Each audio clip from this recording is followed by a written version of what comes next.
আজকে এই এদিকে নাই একটা দোকান আছে তো তো জিলাপি ভাজা শিখির গেছো তো জিলাপি ভাজা শিখেছো আমারটে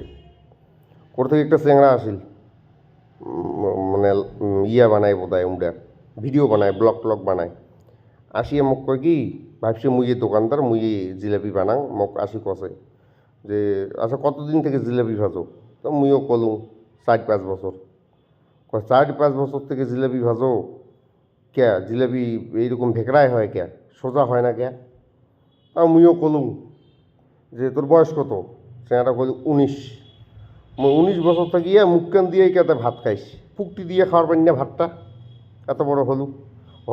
চেনাটা কে যে রাগ হইল মোবাইল টোবাইল বন্ধ করে দিয়ে চলে গেল অম্ম করে কেমন করি দেখেছে আরো দূরত যেয়া মুই যে কি খারাপ কথাটা করুম খারাপ কথা কছুম কি বুঝির পারছং না ব্যাপারটা